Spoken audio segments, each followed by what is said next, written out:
नमस्कार and welcome back to अपना classroom. दोस्तों, झारखंड का सेशन चल रहा है और झारखंड के सेशन में हम झारखंड के इतिहास से संबंधित जो विद्रोह हुए हैं उनके बारे में बात कर रहे हैं। और आज के सेशन में, जैसा कि आपने यहाँ लिखा हुआ देख लिया होगा, टाना या ताना भगत आंदोलन की बात मैं करने जा रहा हूँ। आपको एक बात बताना चाहता हूँ। रहमान की एक दोहा है, जो रहीम उत्तम प्रकृति का करी सकत कुसंग, चंदन विष व्यापत नहीं लिपटे रहत भुजंग। यह उस काल की बात थी जब चंदन की संख्या ज्यादा थी, चंदन के पेड़ों की संख्या ज्यादा थी और सांपों की संख्या कम थी। आज के दौर में सांपों की संख्या ज्यादा है, इसलिए चंदन को भी बच के रहना पड़ता है। तो आप समझेंगे कि इससे क्या संबंध है। संबंध है, देखिए, टाना भगत आंदोलन में टाना शब्द का बड़ा ही महत्व। हमारे यहाँ टानना यानी कि अपनी ओर खींचना। टाना भगत आंदोलन में टानने का मतलब है अपनी ओर खींचना। कहां से अपनी ओर खींचना? जो सांस्कृतिक संक्रमण हो चुका था इस काल में, उस संक्रमण से अपने उरांव भाइयों को या यहाँ के जो टाना भगत थे, बेसिकली उरांव, और यहाँ के जो मूलवासी थे, उनको उन संक्रमणों से बचाना, यानी कि अपने संस्कृति की ओर पुनः खींचने को टाना कहा जाता है। यानी कि टाना शब्द का शाब्दिक अर्थ हुआ अपनी ओर खींचना। खींचने का सेंस सांस्कृतिक है और यह आंदोलन एक सांस्कृतिक आंदोलन था प्रारंभ में, परंतु धीरे धीरे जो दूसरा चरण इसका हुआ और तीसरा चरण आते आते यह पूरी तरह से राजनीतिक आंदोलन बन गया। तो चलिए देखते हैं किस प्रकार से और किसके द्वारा, किसके नेतृत्व में यह आंदोलन ऐसा आंदोलन बना जिसे गांधी जी ने कहा, और गांधी जी ने भी इनका समर्थन में कही बात कि टाना, जो टाना है वह हमारे सबसे प्रिय अनुयायी है। यह पहला आंदोलन था जो आदिवासी समाज का, जो अहिंसक आंदोलन था। इसमें हिंसा की कोई जगह नहीं थी और इसमें हिंसा की किसी तरह की बातें नहीं हुई। ना ही इस आंदोलन में किसी के साथ मारपीट हुई, ना ही इस आंदोलन में किसी को हानि का सामना करना पड़ा। परंतु यह आंदोलन अपने आप में झारखंड में ही नहीं, संपूर्ण भारत के, जो 1914 यानी कि प्रथम विश्व युद्ध के काल में जो भारत में आंदोलन की सुगबुगाहट थी, इस आंदोलन को जोड़ा जा सकता है। गांधी जी के सविनय अवज्ञा आंदोलन, सिविल डिसओबीडियंस रूल जो आंदोलन था, उस आंदोलन से भी इसे जोड़ा जाता है। और ये गांधी जी के सच्चे अनुयायी बने क्यों? क्योंकि इन्होंने अहिंसा का सहारा लिया और सत्य और अहिंसा के मार्ग पर चला। दोस्तों, टाना भगत आंदोलन हम लोगों के झारखंड के इतिहास में एक महत्वपूर्ण आंदोलन है और इस आंदोलन से संबंधित प्रश्न आपके प्रारंभिक परीक्षा में बहुत बार पूछे जा चुके हैं।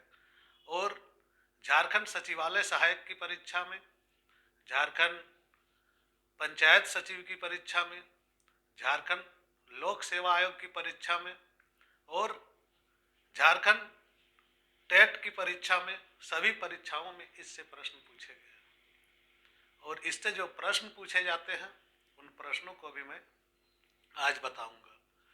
तो टाना भगत आंदोलन जो प्रारंभ होती है, इसे प्रारंभ करने का श्रेय जाता है जतरा भगत को। जतरा भगत इस आंदोलन के नेतृत्व करता है और जतरा भगत जैसे कि इस आंदोलन का प्रारंभ वहां से करते हैं जहां से बिरसा आंदोलन छूटती है। यानी कि एक तरह से कहें तो यह बिरसा आंदोलन का अगला हिस्सा माना जा सकता है। यानी कि नेक्स्ट बिरसा आंदोलन अगर किसी को कहा जाए तो वह टाना आंदोलन है। परंतु बिरसा आंदोलन हिंसक हो चुका था, टाना आंदोलन हिंसक नहीं हुआ। फिर भी सांस्कृतिक दृष्टिकोण से जो काम बिरसा आंदोलन में भगवान बिरसा ने किया था, वही काम टाना भगत आंदोलन में जतरा भगत के द्वारा किया गया। तो जतरा भगत के बारे में थोड़ा जान लेते हैं, उसके पश्चात आंदोलन के बारे में बात करेंगे। जतरा भगत जो है वह गुमला जिला बिशुनपुर प्रखंड के नावाटोली गांव में जन्मे 1888 ईस्वी में।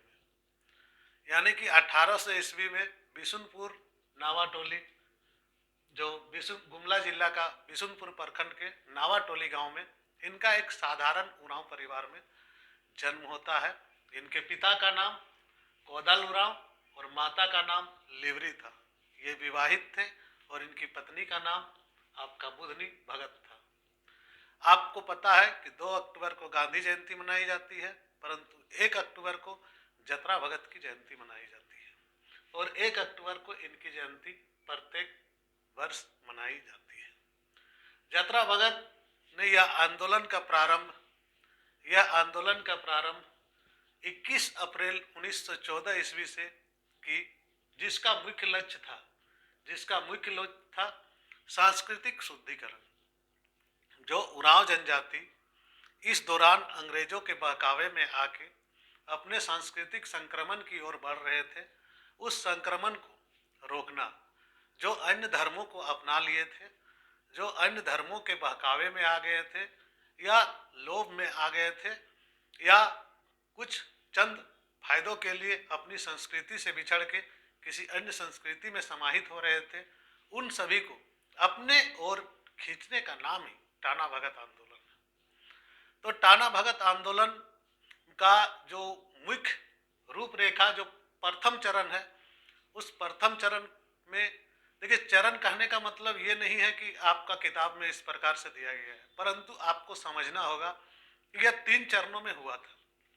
3 चरण में प्रथम चरण जो होता है वह सांस्कृतिक आंदोलन के रूप में जाना जाता है। तो सांस्कृतिक आंदोलन क्या था? इन्होंने सबसे पहले अपने समुदाय को इकट्ठित किया और समुदाय को इकट्ठा करने के बाद पहला काम किया कि जो विभिन्न देवताओं के बीच में बटे हुए थे, कोई अन्य देवता को पूजा कर रहे, कोई किसी और देवता को पूजा कर रहे हैं, तो उन सबको इन्होंने समझाया और एकेश्वरवाद को बढ़ावा दिया कि एक देवता को ही पूजने से सब पूजा हो जाता है। यानी एक साधे सब सधे, सब साधो तो जाए। कहने का मतलब है कि एक की साधना करो तो सबकी साधना हो जाएगी और सबको साधने के चक्कर में आप एक को भी खो देते हो। तो यहाँ पर बात क्या हो जाती है कि एकेश्वरवाद को उन्होंने बढ़ावा दिया और एक देवता की परंपरा को ये विकास किए। इसके पश्चात उन्होंने देखा कि हमारा समाज जो पिछड़ रहे हैं, इसका मुख्य कारण यहाँ का मदिरा का सेवन है।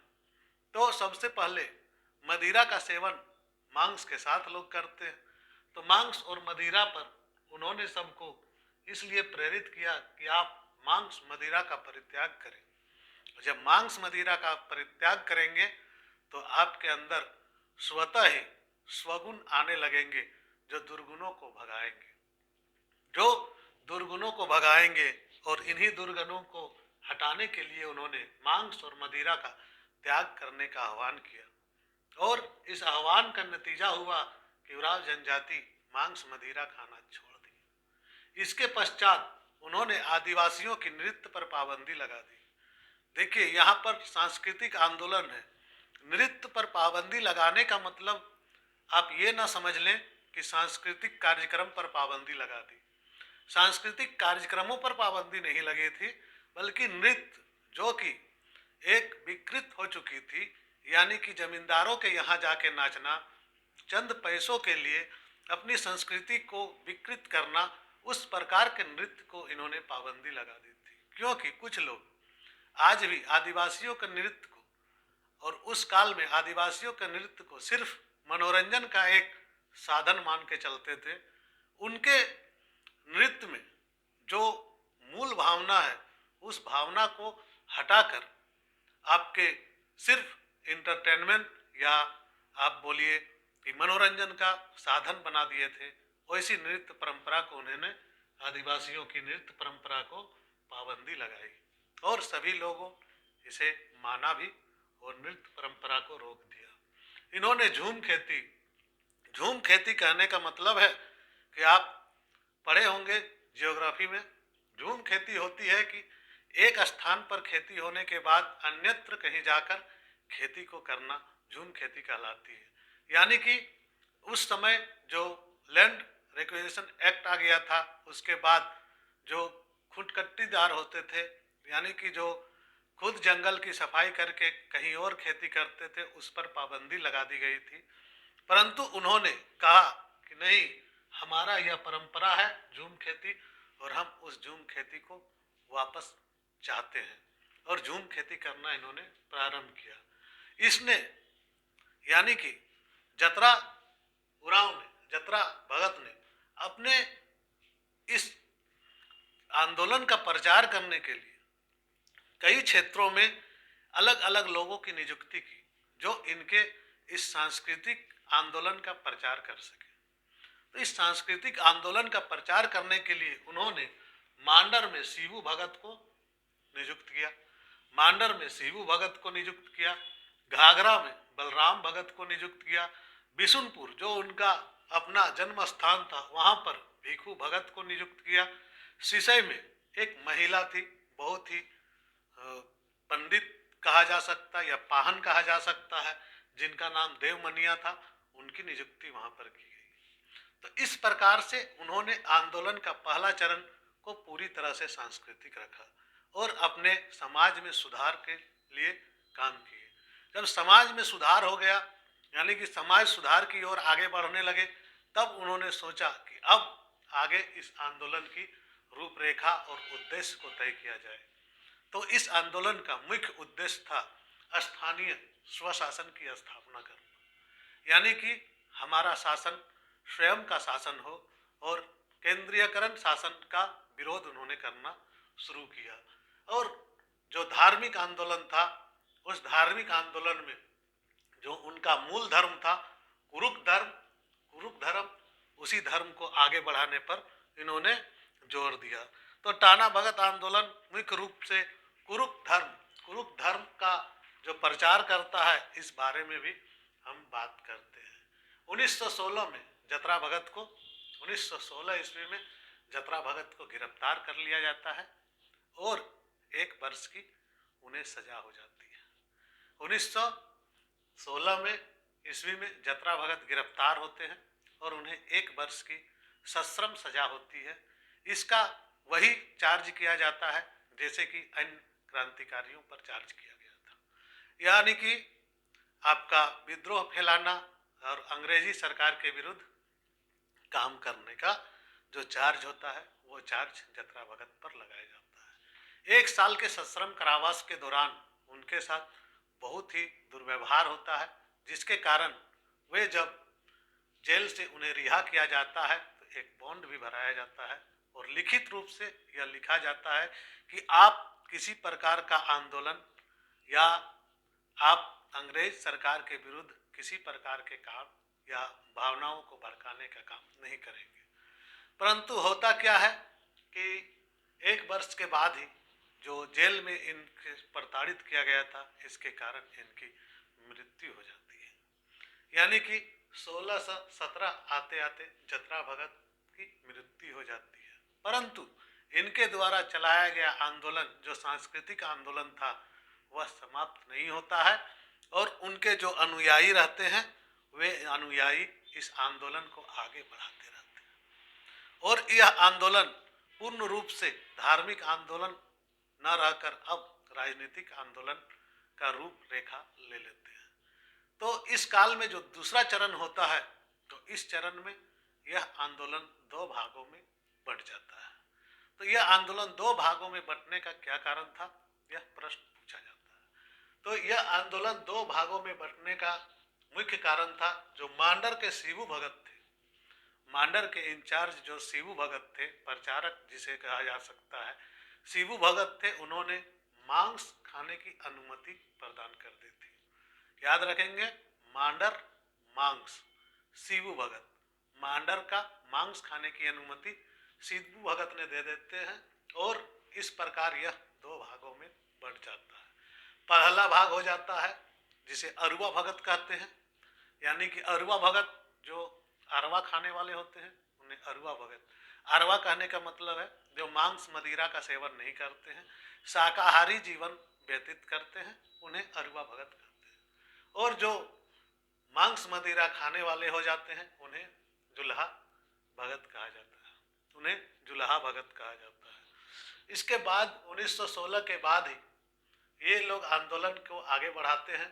जब आपका जतरा भगत का या जतरा उराव का मृत्यु हो जाती है, उसके बाद इनका जो दूसरा चरण में दो भागों में बढ़ जाते हैं, परंतु स्थानीय स्वशासन की मांग वे लोग करते हैं। इसके कारण जो राजा होता है वहाँ का, उनसे इनका तनाव की स्थिति बन जाती है और तनाव की स्थिति बनने का मुख्य कारण होता है ये लोग राजा के पद को स्वीकार नहीं करते हैं और राजा के पद के विरुद्ध ये लोग काम करना चालू कर देते हैं। इस प्रकार से जो तत्कालीन वहाँ के राजा होते हैं वे इनके विरोध में आ जाते हैं, क्योंकि ये लोग भूमि कर वगैरह देना बंद कर देते हैं।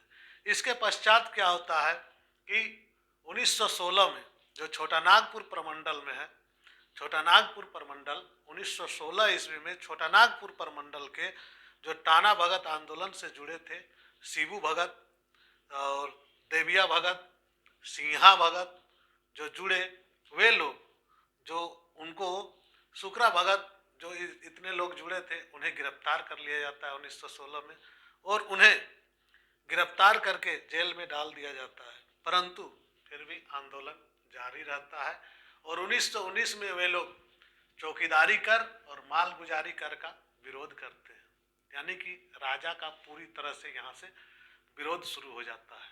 इसके पश्चात आता है हमारा तीसरा चरण। तीसरा चरण कहने का मतलब है कि टाना भगत आंदोलन का राष्ट्रीय आंदोलन में प्रवेश करना, यानी कि भारत के स्वतंत्रता संग्राम में इन लोगों का प्रवेश हो जाता है। देखिए दोस्तों, एक छोटी सी चिंगारी जो किसी एक विशेष क्षेत्र से उठी हुई वह राष्ट्रीय स्तर पर छा जाती है और यह आंदोलन राष्ट्रीय स्तर पर राष्ट्रीय जनमानस के ऊपर अपना प्रभाव छोड़ती है।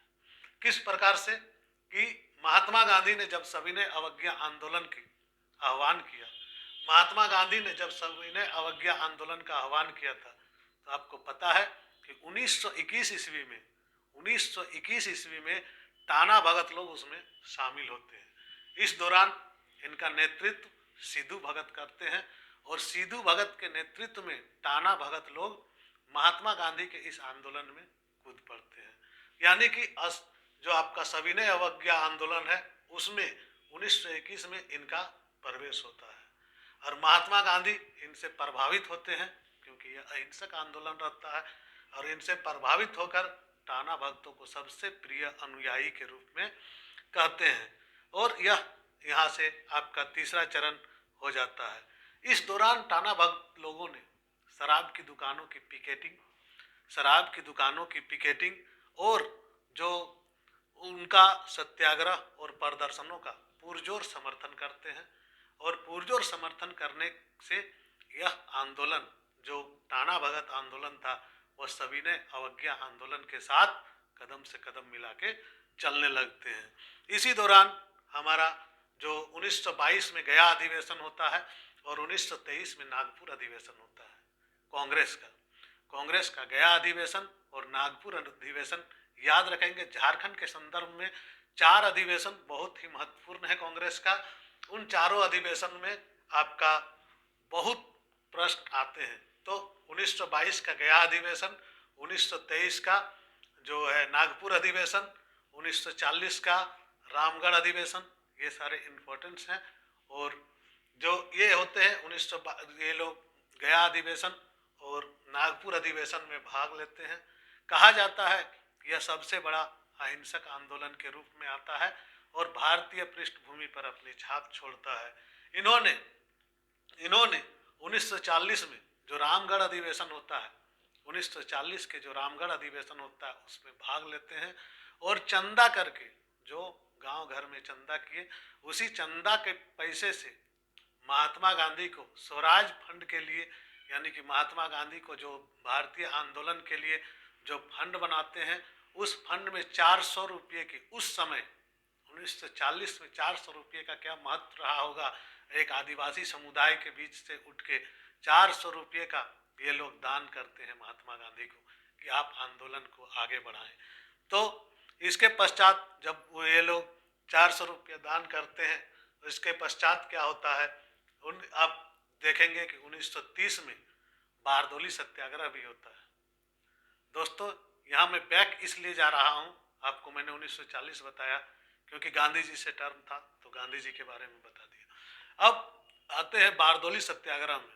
बारदोली सत्याग्रह आप लोग जानते हैं कि यह भी एक प्रकार से प्रारंभ जो होता है वह भूमि कर से संबंधित है और इसका नेतृत्व कौन करते हैं, सरदार वल्लभ भाई पटेल।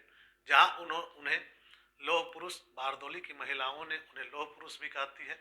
यह प्रश्न भी पूछे जाते हैं, खैर इतिहास का विषय है, इतिहास, भारतीय इतिहास में यह चीज पढ़ना है।